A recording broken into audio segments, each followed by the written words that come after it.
The man was arrested in 2020 for violating a federal law which does not allow illegal migrants to own guns.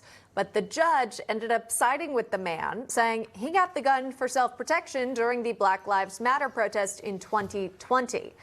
This whole case could potentially go to the Supreme Court if it's appealed.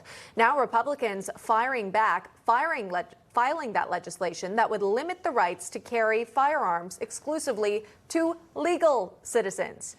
Joe Gamaldi is the National Vice President for the Fraternal Order of Police, and he joins us now. Hey, Joe, it's nice to see you. Talk to me about this judge's decision in Chicago. What does this mean for the overall community? Well, I'll tell you, this ruling is completely insane, and it opens up Pandora's box. I mean, if you're here in this country illegally, you're committing a crime. And now we're going to go ahead and say it's okay for you to carry a gun?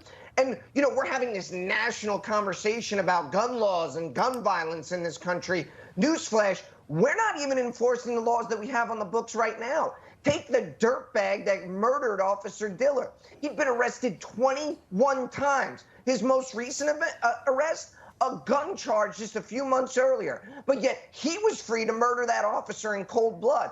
So until as a country we actually start enforcing the laws we have now and seeking the maximum when someone uses a gun in a crime, that's where the conversation needs to start. And I'll tell you, anybody who's pushing new laws but not saying we need to enforce the ones right now, like, I don't know, the White House press secretary is not a serious person and shouldn't be taken seriously on this conversation. And with this conversation, the Border Patrol Chief Jason Owens, in a general sense, warning that some migrants coming across the southern border, some are terrorists who pose a serious threat to the U.S. Watch this. We're at, closing in on 1 million entries this fiscal year alone. That number is a large number, but what's keeping me up at night is the 140,000 known gotaways. That is not part of that tally. That is not part of that tally. And that's just what we know. Is that a national security risk? That is a national security threat. Border security is a big piece of national security.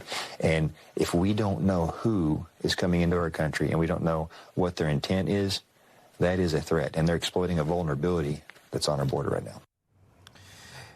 So that's a big message there. And though we're talking about just one specific case here within Chicago, but it opens up the broader conversation about those coming across, as you were pointing out, Joe, coming across here illegally, and then the ability to have their gun rights or given gun rights and then have those protected here in the States once they are here.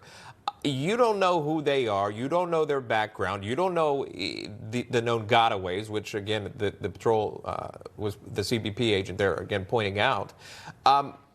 What happens next, do you believe? Does a court see this as going down the wrong road, this specific judge in Chicago?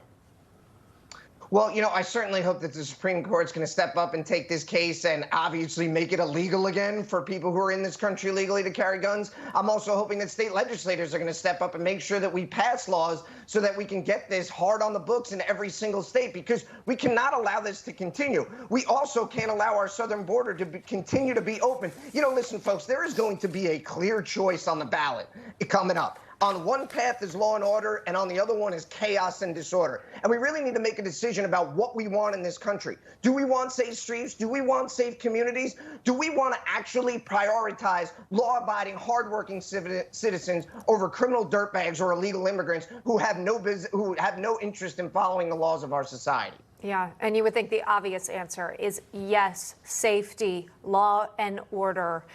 You mentioned this, Joe, and of course we've been covering it here on the program, the tragic loss of NYPD Officer Jonathan Diller, who was fatally shot in the line of duty.